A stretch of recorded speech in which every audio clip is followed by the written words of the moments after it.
Okay, quick video on the polar lights. So instead of waiting around to see if I could find a part, I was just so chomping at the bit to see if I could rack my brain and improvise and fabricate something. And by gum, I was able to do it. I had this plastic 81 tooth Arma gear that came, 48 pitch gear that came, and what I was able to do, I don't even know how it even worked, but it did.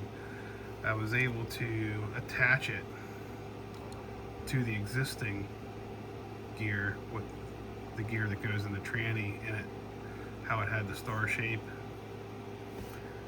and I was able to attach it to that, and the shafts are long enough on the Endura that I could reverse the gear and put it in like that and mesh it. Now I had to really grind on the inside where the motor nose mounts in there because everything was so tight, the tolerances, and I had to ream the holes for the mounting screws to slide because this gear is so much smaller. I had even went with a 20 tooth to try to reach the gear, so that's a 20 tooth 48 pitch on it right now, and just a lot of trial and error, man, and trying to make it work. But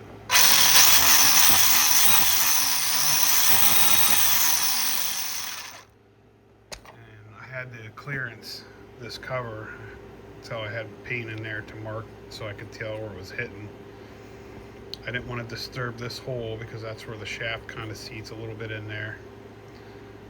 But since this gear is attached, making it sandwiched outward, I had to clearance the webbing in there, which is not a big deal. It's just strength webbing, and there's still strength in there. And then it was hitting on the gear down the bottom part, and I clearanced it. So, I mean, there's still a tiny bit of noise, but now we have 48 pitch and 48 pitch, so still pretty good. I still would like to get something made or something, the right thing to work for this. But let's see if I can get this to work here and get it in there.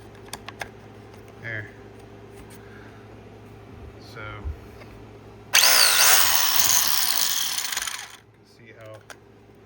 I don't have it screwed in, but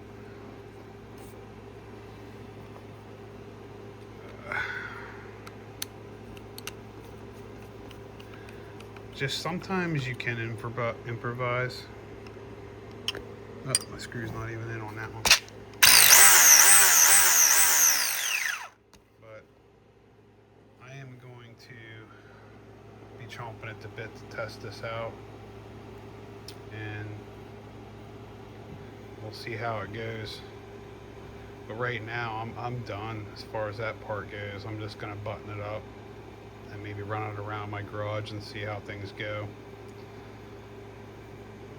So we'll have to let you know. But yeah, just attaching that gear to that. I had some other ideas too, and that, okay, must have that pretty tight in there.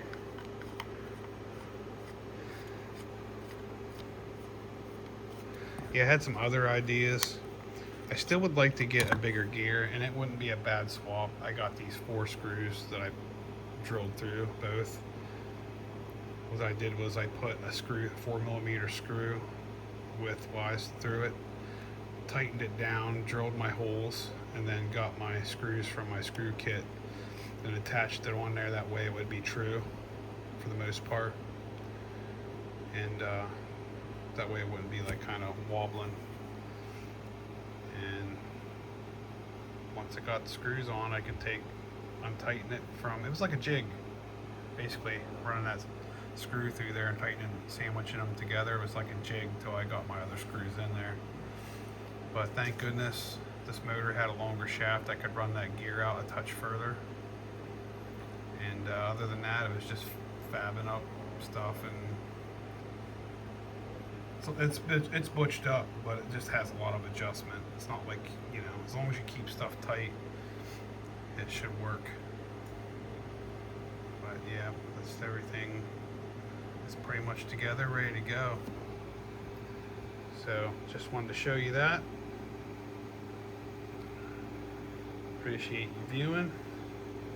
And it's been flooding here at my house, and it's going to be raining all week, so I'm not going to be getting out real soon, but I'd like to get this thing out and give her a test rip. So catch you then.